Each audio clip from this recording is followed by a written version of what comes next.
Okay guys, so I recently picked this up. I believe I got mine through HSM, but I know it's on Craft Session and other websites, but it's the adorable scoreboard by Hunkydory, and it is just so cute, you guys. So I've been looking forward to trying this out. They do have it in pink, and I'll link all those different things in the description box for you guys. Those would be affiliate links, which means I'll make a small commission if you purchase items to those links.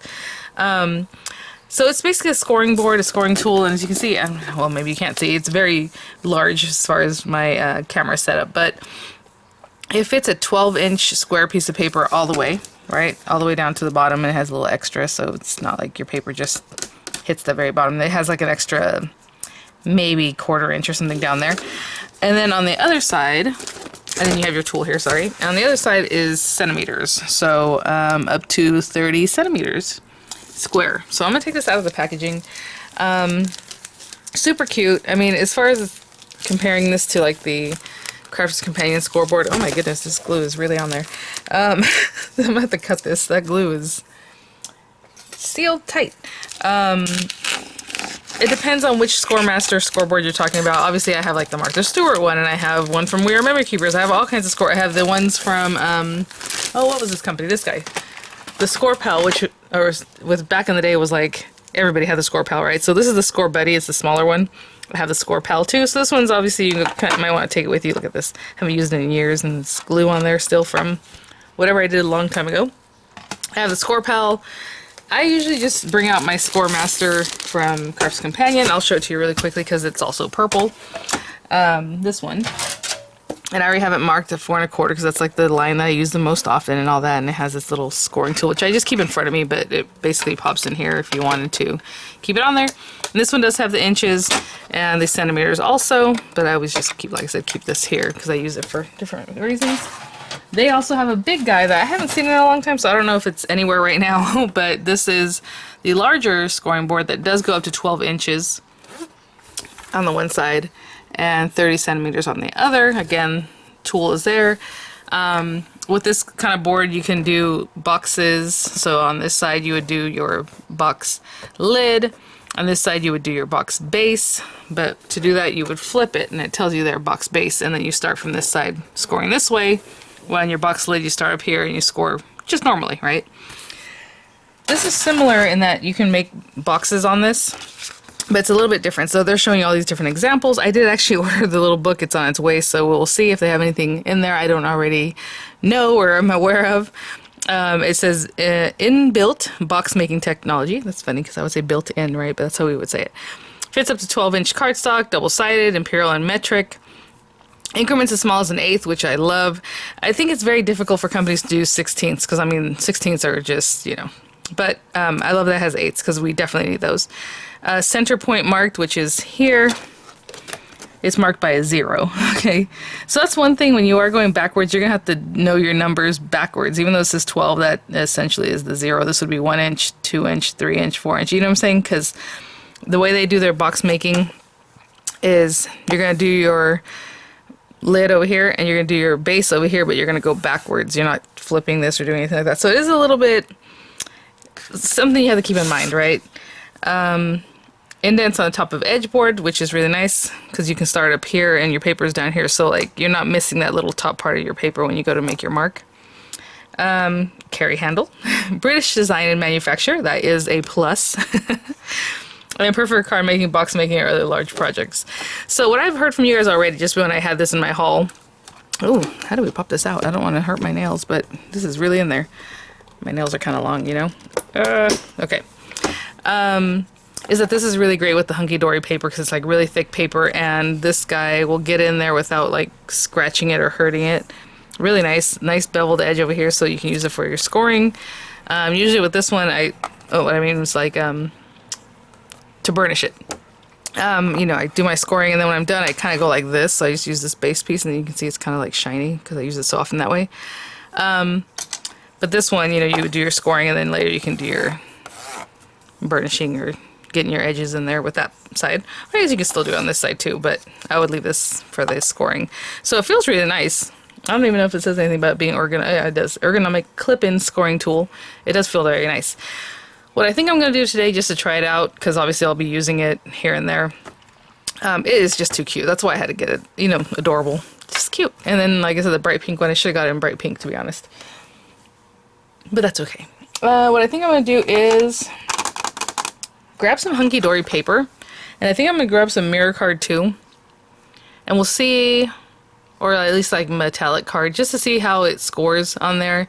And we'll make like a Matchbox box. Because I was going to make a box just so you know, excuse me, I was going to misspeak. So I was going to make a box like I always do, just to try it out the first thing. So our lid would be over here and our base would be over here.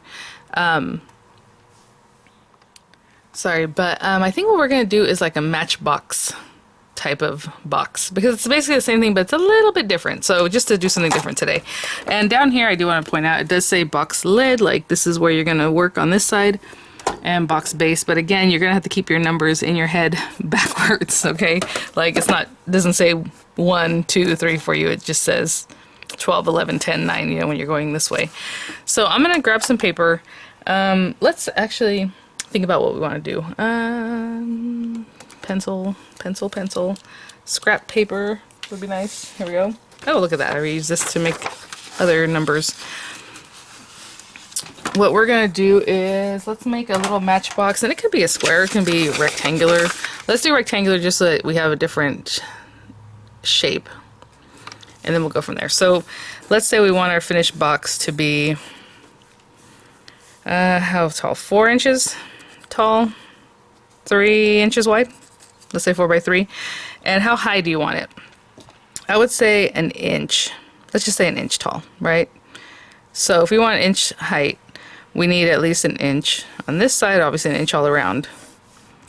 So that adds, on this side 4, 5, 6. So we actually need to be 6 inches, but we're not quite done yet. And then on this way, we're adding 2 inches, so 6 by 5. And yeah, that's it for that. Well, when I say we're not done yet, is because we're going to make our score marks, and that's going to make its own little box. But we also, if we're making a matchbox, we want the outside part. Now this part's a little bit something we were going to think about. Now I would just do this differently, but I just want to explain it to you guys. So let's say you have a 1/2 inch glue tab. And maybe that should be at the end, because a lot of times I just leave it for the end, that way I don't have to measure it. But we have a 1/2 inch glue tab. We want it to go up an inch, right? And then up the inch right here. It needs to go across the whole top, which is 3 inches. And it needs to go back down on the side, which is another inch. And then underneath, right, the box, so the matchbox, which is another 3 inches. And then it glues to this glue tab. So we need it to be 4 inches tall, because that's how high we wanted our box to begin with. This doesn't, it's just a matchbox, so it's going to be right at the edge. 4 inches tall plus 6, 7, 8.5 inches. So I'm going to come back with 2 pieces of paper, one that's 5 by 6 and one that's 4 by 8.5. Okay, and I'll be right back. I'll just show you what I'm using. I just wanted to use something metallic, like Baroque Rose. It's such a pretty color. And then I just picked this up, the Springtime Wishes set. Ooh, I don't want to mess that up. I don't know what kind of glue they use over there, but there's some good glue, right, for their packaging. So this is gorgeous, because I mean it has toppers, all these cute things to decorate with. Really, I just want to make a simple box today, but maybe we'll put something on top of it. Oh my goodness, you guys, this is gorgeous. Look at these things. Oh my gosh. You know what? If I had looked at this, I would have made something the size of these things so that I can use these toppers. But we have smaller toppers over here, so not a big deal. What I'm looking for right now, a lot of toppers on here, is just regular paper. Yeah, like this stuff. Oh my gosh. How cute. Okay, so I'm going to choose one of these guys. And this will be the outside of my box. And so, honestly, wow. I might rethink how I do my numbers. So let's say this is the outside of my box. What you can do is make it so this is the top, and then your scores are going this way, and bring it up around underneath. Does that make sense? So the glue tab is over here. Here, but it glues to here. Okay, let me pick a paper and I'll be right back. So for the inside, it's a Matchbox opener, you know, kind of gift box. So this is what's going to be on the inside. So really small. Again, 5 by 6. Okay.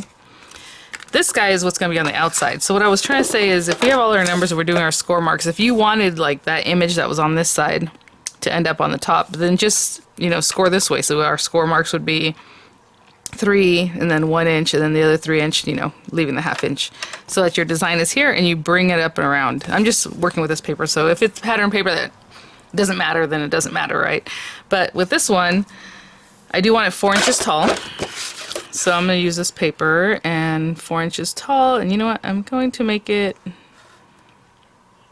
a little bit taller. I'm going to do 4 1/4 because I want most of this pretty part to be showing. And then down here I'm going to cut off this bottom part. So let's just go 4 inches again.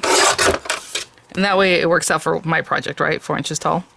It's going to be 3 inches here. So, you know, with the 1/2 inch tab, actually that's going to work perfect, I think. 4 inches tall is not that big. I decided to make a little tiny guy, didn't I? That's okay. Okay, perfect. And then I need 8.5 inches wide. So I'm just going to cut the 8.5 off of this side.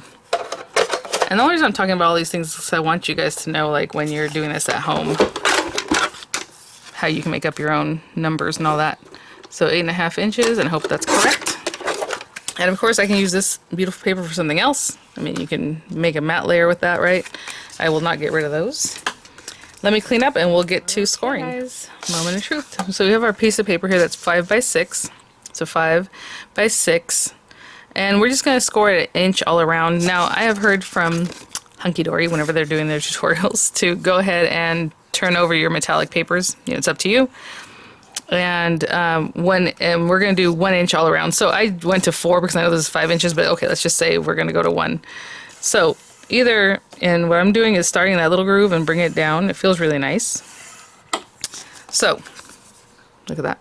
Okay, I did do a little divot there, but that's okay because we're going to cut that out. Really nice. Now I know I'm doing 1 inch all around, so we can just turn it and go 1 and 1 and keep turning. But if you want to, since this is 5 inches, I know we're going to score at 1 and at 3. I'm sorry, at 4. 1 and 4, guys. 1 and 4. Okay, and we turn it to the other side. We're going to score again at 1. And I'm giving it a few scores instead of trying to do 1 really hard because you never know. And at 5. But again, you can just keep switching it around every time. 1 inch, 1 inch, 1 inch, 1 inch. This is what we got right now. Looks pretty good. Sorry guys, I'm not feeling great. Miranda started with like a little sniffle and then like a cough, and then now I've got it, and I had a cough drop in my mouth and I was like, I should take it out, so I paused for that. Okay, on this side, I can turn my paper over, and that means turning it this way, not this way, because then those numbers are going to be different. What I'm going to do is leave that 1/2 inch to the end, okay? So we need to score 3 inches, then 4 inches, then another 3 inches, then another 1. So 3, the actual score lines would be 3, 4, 7, 8, right? And then it leaves that 1/2 inch without being messed with. And what's good about this is that it's going to take off, instead of 1 inch, it's really an inch and like a 1/16. This little notch here that you're kind of tucking into gives you that little bit extra. But when you're doing a Matchbox, you have to fold it every time. Instead of just saying, okay, this, and then this, and then this.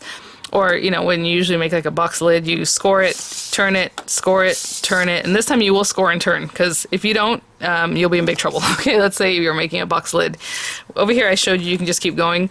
On here you can't do that because you've already accounted for that little 16th in the first score. And then after that, it is a legitimate inch, a legitimate inch, a legitimate inch. So if you do that and then go and score your other one over here without turning it, it's going to be too tight here. Okay, so every time you have to turn it when you're on the box base part, okay? And I don't want to confuse people, but this is a Matchbox project. So we have it like this, and I'm just going to turn it over. Usually I do score on the right side, but this stuff is different. I mean, I don't want to mess it up, and you know, it's like pretty, so I'm just going to turn it upside down. I'm not turning it this way, I'm turning it upside down, right? So you have to score it, and you have to move it every time, or else you're not going to have a good outer portion for your Matchbox. So we're scoring at 3 inches. So, okay, 1, 2, 3, right? Which is 9. Obviously, you can just do the math, but I just want to show you. So 3 inches. I'm giving it some good scores, and I'm going to actually go ahead and fold it there. And you don't have to score, like bone fold it right now, but you do have to butt it back up to the end, okay? So that was 3 inches. The next one is 1 inch, right? So that's at 11. At 11 here. I'm learning how to use this without digging in at the end. So basically I'm using the belly of it now instead of digging in with that. So now at 11 we did the 1 inch. That's the next one. That's the 1 inch. Butt it up again to the end, and this time we're going to do 3 inches again. So we don't even have to do the math. You can just say 3 inches, which is 9. But again, it doesn't go reset back to 1 like the Crafter's Companion one does. So So we have that, and I'm going to butt it back up to the end, and now again another 1 inch, okay? And as you can see, we don't have a 1/2 inch left anymore. We only have like the smallest amount left, so at 11 inches. So you might want to leave yourself a little bit more next time, but it basically ends up leaving you about 1/4 of an inch. I'm just trying to hold this steady there. Okay, and that is the last one for the outside cover, and we're just going to glue it like this. Aw, you guys, look at that! So cute. And on this, y'all already know what I'm going to do. We're going to cut down one side and then divot out another piece. I use this with foam tape, so now it's like really sticky. And divot out. And you clean that off. I usually clean it off with alcohol whenever I use this on foam, and then the tape residue stays there. Just get a little alcohol and wipe it off. Okay? And that is the inside of our little guy. Now, a lot of times I do leave things, I guess you're supposed to use this side. See, again, I'm just so used to using the belly of the thing. I also don't want to damage it too much because this is like nice shiny paper. Sorry, I'm like bang, bang, bang. Okay, put that there, put this here. So I'm going to go around and give some nice creases. And usually you guys know I don't even do that. I just finger kind of score this kind of thing like this. It's my preference. But you know what? It's not hurting it, but just be careful. So I like to use wet glues, and of course my Nuvo Deluxe has escaped me. Here it is. Let me see if this one's even ready to go. I have several other ones, but I like to use every last drop, you guys. I just ordered 6 of them, so I have plenty of them. But I always want to use up whatever I have. So anyway, I'm going to get this going. Okay, and this paper is shiny, so it's going to take a minute. If you like to use other kinds of adhesives, you know, go for it. Like tape runner type stuff. But it needs to be really sturdy stuff, or else it's not going to work for you. Oh, trying to get my glue all over. And once I have that one done, I'm just going to put a little clippy and move to the next one. And you guys know this part's pretty basic. I always like to get glue right to the edge as much as I can. Get that one.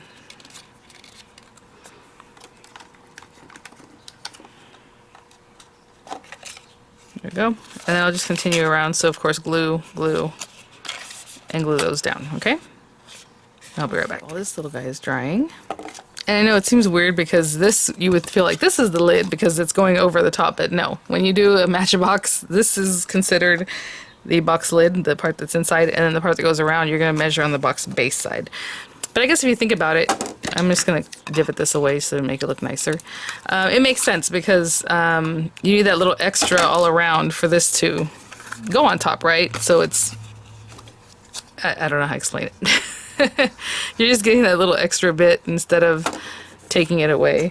Anyway, I'm just going to hold this down and hopefully we did this right. Oh, this is the other thing. This thing you can flatten out. I just always hold things in the air. I don't know why. But, you know, it's basically the same dimension, so you can just flatten it out like this and push down on it to keep it glued. But I'll be right back. We're almost done. I did flatten this out just a little bit just to get that glue. So again, just because I know it makes my brain hurt, when you're doing this, what you're doing, because you're moving it every time, you know, you're getting that little 1/16 of an inch extra on those dimensions. Where before, if you're just making a box base, you're going like this, and then you turn it, you go like this, and you turn it. You're taking away that little 1/16 every time, so it slides into this easier. I hope that makes sense. I think that might have been an easier way to explain it. Just, it works. It just doesn't, you know, my brain sometimes is like, what? Okay, so we have our little pieces here. Hopefully this guy's ready. I don't know, the glue might still be wet. Because again, this paper is really slick. So let me just give it a bend that way. And if we did this correctly, this should slide into here and like super perfectly. Oh my gosh, you guys. Look at that. Now, I think most people know to push on it like that, but if you wanted to, you can pop a little hole, like maybe with your, like We Are Memory Keepers eyelet punch or whatever it is that you like to use, make a little punch and then add like a little ribbon. Like all I would do is double the ribbon over to make like a loop and shove it through here, tie it so it has like a little loop you can pull, or however you want to do it. But I think most of the time people know to open it that way. But all right, well, so far so good. I mean, the paper didn't get, I don't know if you can see, it's not like what's the word? Like broken or ugly in any way. I mean, it looks really nice. Again, I did have to learn to kind of start using the belly of it instead of the very tip. I mean, look at this. This is also scored really nicely. What's funny, I was thinking about it, I don't normally use metallic papers for stuff like this, and obviously this paper has a very much the same kind of properties.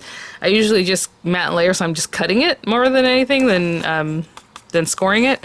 But this is, I mean, that's kind of why I went with that, because I wanted to show you guys how gorgeous that is. Of course, it's handmade. I did that a little high, but that's all right. Yeah, and when I use it, I need to use the belly and not like this. Do you know what I'm saying? Instead of going like this, use as much of the tip and then the belly when you get there. And that'll help with your design. Look at that. Oh my gosh. All right, guys. Well, thanks for watching. Super excited to keep using this. I don't know if I'm going to place it back in here every time, because to be honest, I always like to keep it over here. That way I don't have to keep unclipping. But it does clip there and it's on the go for you. Ooh, there you go. All right, guys. Thanks for watching. I'll have some images of my little project here, and I'll have links in the description box. And I'll see you guys at the next one. Bye now.